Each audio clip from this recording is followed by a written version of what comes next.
Bienvenue sur Page à Page et merci d'être au rendez-vous pour un nouvel épisode. Publié en 1940, Le désert des Tartares est l'œuvre la plus célèbre de l'écrivain italien Dino Buzzati. L'ouvrage met en scène Giovanni Drogo, un lieutenant envoyé servir dans la garnison de la forteresse Bastiani, un détachement militaire relégué aux confins du monde, au sommet d'une montagne impénétrable.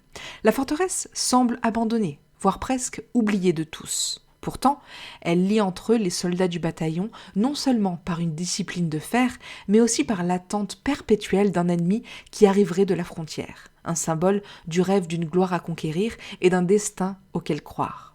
Lorsque Drogo arrive à la forteresse, c'est un jeune lieutenant, fier et déterminé, convaincu qu'il ne passera que quelques mois dans ce lieu désolé. Mais la torpeur calme et monotone qui régit l'avant-poste fait son œuvre et très bientôt, sans s'en rendre compte, notre protagoniste adopte le rythme et les attentes de ses compagnons. Il renonce à la femme qu'il aime, aux avancements professionnels et aux distractions de la ville et ainsi passe de nombreuses années.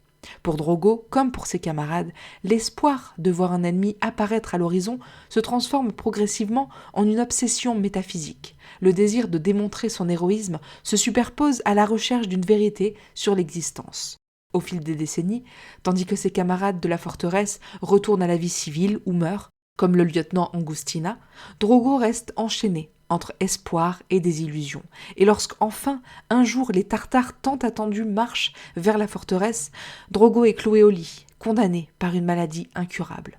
Alors que se présente enfin l'occasion qu'il a espérée toute sa vie, Drogo, frustré et vaincu, est renvoyé de Bastiani. Il passe sa dernière nuit dans une auberge sur le chemin du retour. La mort est finalement vécue comme une révélation pour le protagoniste. Après une existence ternie par l'attente d'un événement qui donnerait un sens à sa vie, il choisit d'affronter avec une dignité sereine cette mort solitaire. Le tout sans même savoir si le combat attendu a finalement eu lieu, sans même avoir la certitude complète que les Tartares approchaient véritablement. Et c'est tout pour ce résumé court du désert des Tartares de Dino Buzzati. Merci beaucoup de l'avoir suivi. Pour aller plus loin, je t'invite à découvrir notre résumé complet et détaillé de l'œuvre, toujours sur tonlivre.fr. Si tu veux écouter le livre audio et t'imprégner de l'atmosphère, scanne le QR code à l'écran et profite du livre gratuitement, ou bien rejoins le lien en description. Et si tu as aimé ce programme, n'hésite pas à nous laisser la meilleure note et à t'abonner pour accéder à tous nos futurs épisodes. À très vite!